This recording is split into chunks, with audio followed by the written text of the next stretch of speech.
Nick Hawkins outside the London Stadium, West Ham Fan TV. Post-match reaction to the Burnley game. West Ham 2, Burnley 2. I'm lost for words. I mean, we keep on talking about this. We had a couple of games now. The Everton game, I think, was a little bit a bit of luck, but he allowed the team to go forward. We finished the game strong here. It's the way we start them. It's the way we start them. And listen, I can't. Anyone that can defend this geezer anymore, I'm done, because he picks the wrong side, wrong approach. Team like Burnley, but you watch about every fucking team that have played Burnley this season.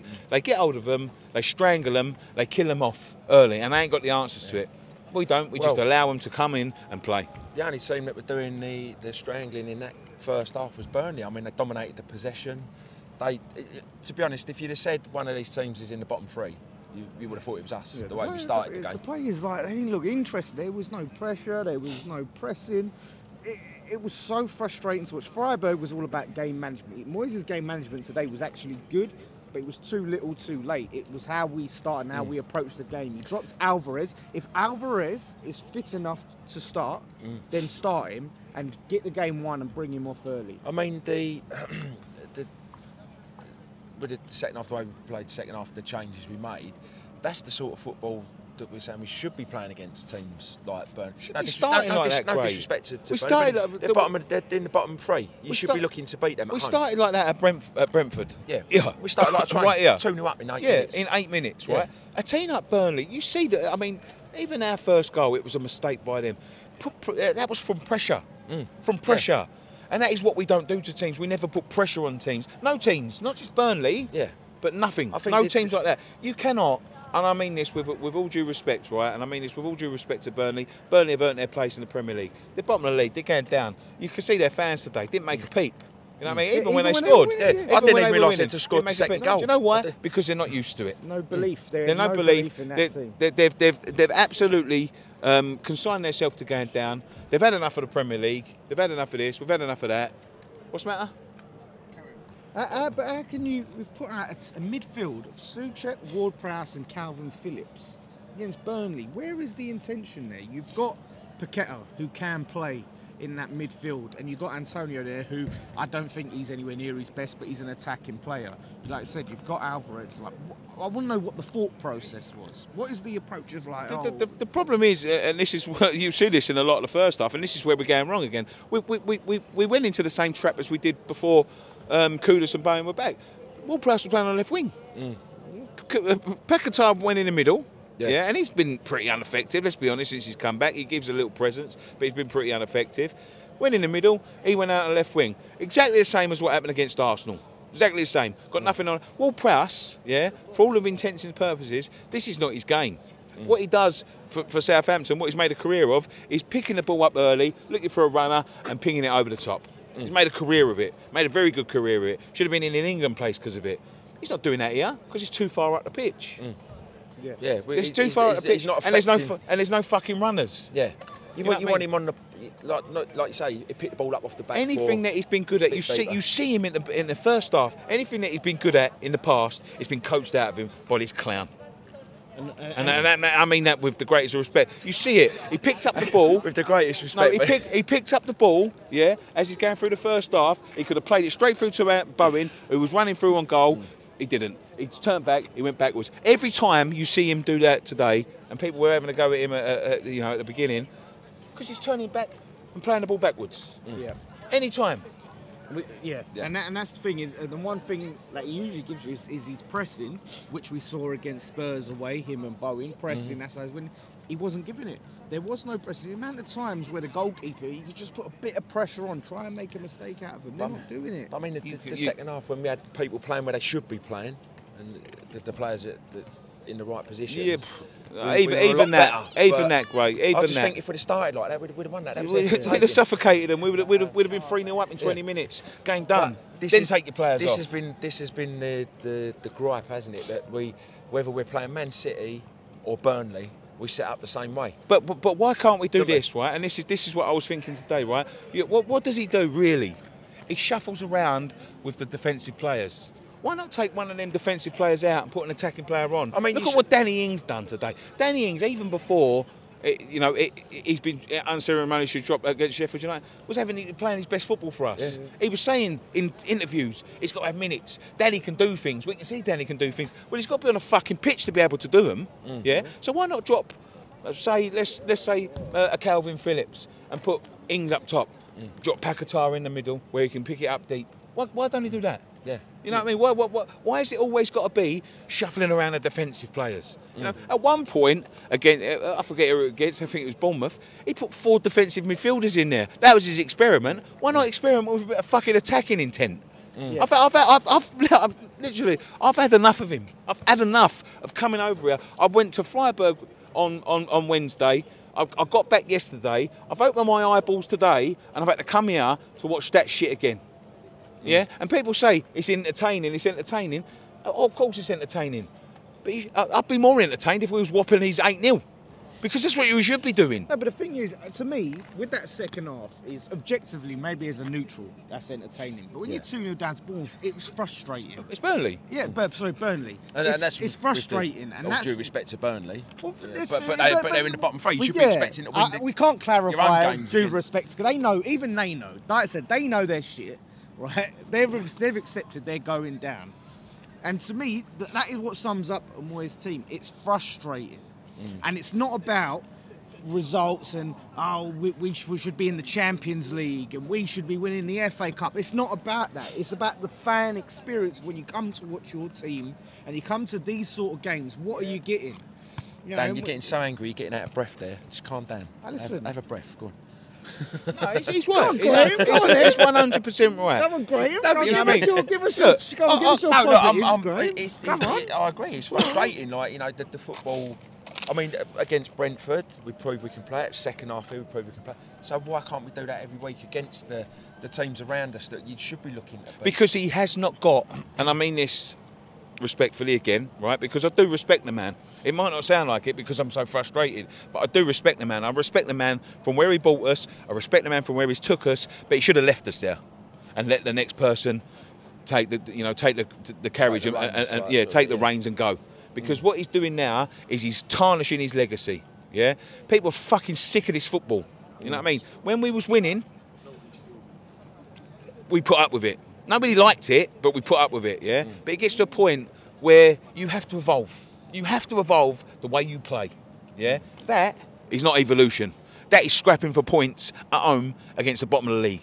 When you're sitting in a couple of weeks ago in a comfortable position, it's the points we've dropped, and now the teams we've got coming up. We've dropped points against these. We've dropped points against Sheffield. Yeah, very tough game. Dropped points against Sheffield United. Dropped points against Bournemouth at home.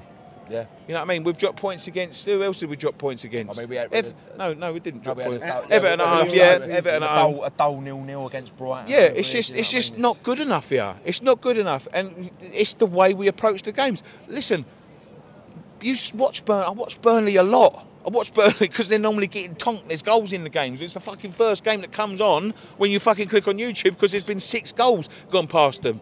They get overwhelmed with pressure. They don't deal well with pressure. Showed in the first minute of the second half. Put a bit of pressure on them. They crumbled like a fucking cheesecake. Yeah. Do you know what I mean? Like, no, I'm sorry, but it is. Like, and you can't see that is how you win the games. You have to wait until they've gone 2-0 up. Look, I know Fofana's goal was a good goal. That was a very good goal. He sliced through people. Where was the tackles? Where was the pressure? Just sitting there watching him at the time to ping it in the top corner. I didn't even see the second goal. And then we almost blew it right at the end. Almost a good save from Areola at the end. Yeah, Areola. Ings defending in his own box. It's not good enough. Not good enough. It's entertaining, but it's not fucking good enough. What's entertaining? Well, he reckons it's entertaining. No, but like I said, it's if we have to go 2-0 down to a shit team to play entertaining football, that's not good enough. You know what I mean? You can't. That's not sustainable for me to enjoy myself. And like I said, we've done the same thing against Freiburg. Waited, sat back. You're sitting back. It's annoying me just thinking about it. 10 men behind the ball. 10 men past the halfway line against Burnley. Yeah. Burnley, of all people. And that's no disrespect to the people of Burnley, but they know their shit. Yeah. But we know we're shit. But we keep on getting told we're not shit. And that we're fucking... Do you know what I mean? This is what I mean. You got players coming out and saying, "Oh, don't boo, don't do this." Fuck him in, he's not booing. I'm not sitting there watching that and not fucking not shouting and hollering at them.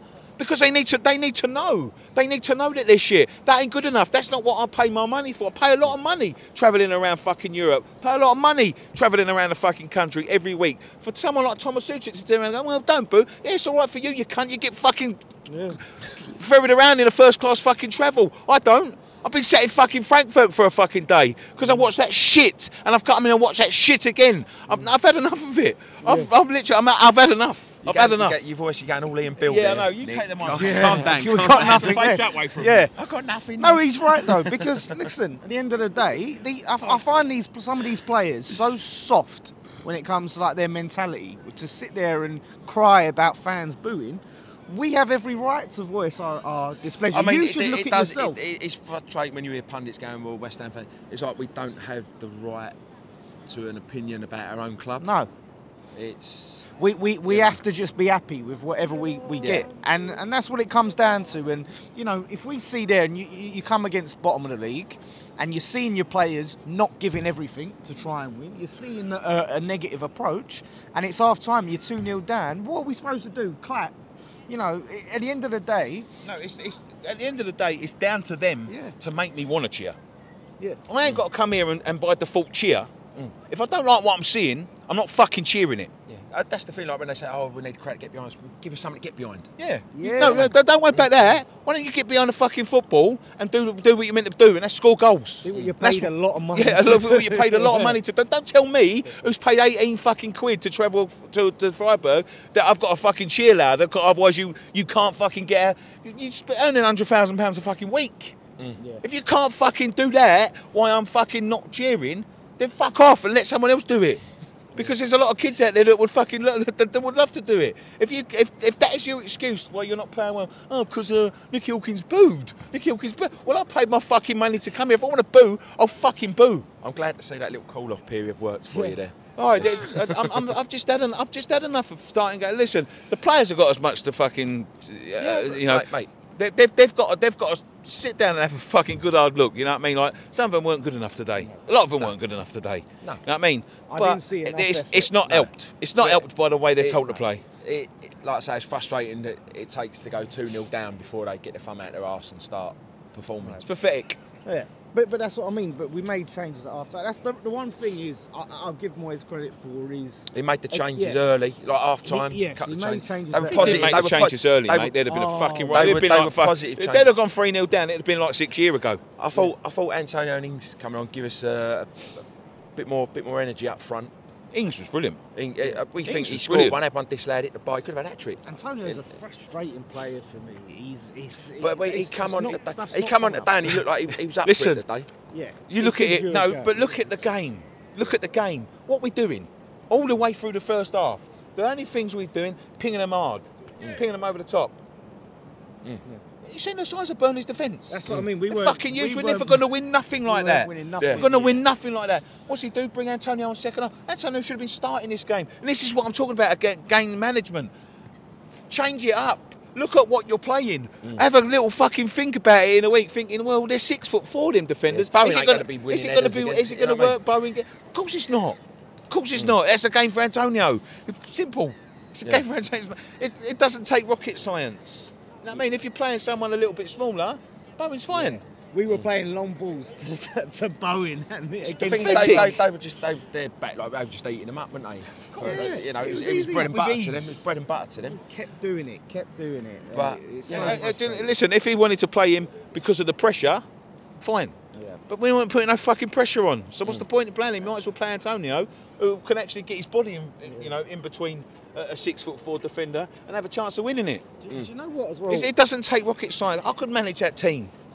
We spent a lot of money on this team, and I'm looking at it. And in the summer, we need heavy investment in the defence. We're going to need a investment winger. all over. But we're not talking 1 or 2 players. We need like 5 or 6 how players have we to come gotten in. to this point where this squad, we've spent £500 million on it, and it needs massive overhauling in the summer? We've got It's been abandoned for so many long. Is it the oldest or one of the oldest squads in the Premier League? Yeah, one of the oldest squads in the Premier League. Yeah. That's what I mean. Yeah, So, that's what I'm saying. We need at least 5 or 6 players in the summer. yeah, But so we're gonna have to judging spend by a lot previous of money. transfer windows, Just keeps on letting them go. That's what Not I'm getting them saying. back.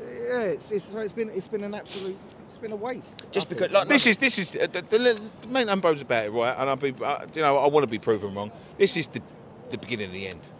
Because if we don't win that game Thursday, that's his done. Because listen, the way he's approached games of late, there's no way we're beating Aston Villa.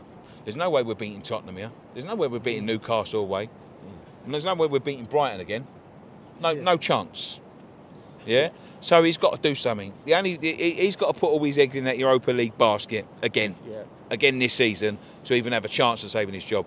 But because if he gets to the end of the season and he's left us with no European football next year, out and around a 16, dropping down to about 9th or 10th in the league, I think he's tarnished his legacy. Yeah, and that's it. And people think, oh, well, you're West Ham. I'm sorry, if you're going to play boring shit football, you've got to deliver. Yeah, and if you don't deliver something. yeah, then if you don't deliver, then yeah, you've got to do one. And you bring in someone else to have a go, and at least give us something.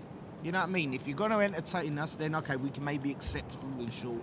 And you know, if you're not going to deliver, then that's what we want. And I don't think we're unreasonable. no. There we go. Last words? Well, Thursday win. Thursday we've got to start how we finished the game here. We need to start the season. We need to to finish the season the way we finished that game. Yeah, but he's right. Thursday, Thursday, one game at a time. We've got to go at Freiburg Yeah. because they can afford. The thing is, they've got a slender lead. They can afford They were to. shit. They can afford to. Yeah, but they can afford to stick 10 men behind the ball now. Yeah, no, yeah. And what And we we've got to break do? them Set up like we did in the second Moyes' answer to that would be stick 10 men behind the ball and see who cracks first. Yeah, It's not good enough. Emerson is a loss. Month, innit? Month. Yeah, month. That is going to be a loss. Chris Will played well today, though. I've got to say that. He did play. Yeah, He did play well. yeah. For someone who's barely played this season, yeah, you got to give him credit. But like I say, I want to see that starting lineup to be something resembling the second half. I want to see throw the kitchen sink. If this is half time, it's half time. The thing it's is, half time. Then throw the kitchen I sink thought from Freiburg, the keeper, I thought looked a little bit shaky with the ball at his feet, and I think their back line was there. If you pressed them, I think they would have given us something. So I think. Put Antonio, like, have we finished? Maybe Antonio, press them. You're talking foreign by saying press in here. We don't press. Anyway, thank you very much for joining us on this edition of West Ham Fan TV's post-match reaction. We'll be back again, building up towards the Freiburg game, a must-win game next Thursday. I'm sorry to have a rant, but I've just had enough.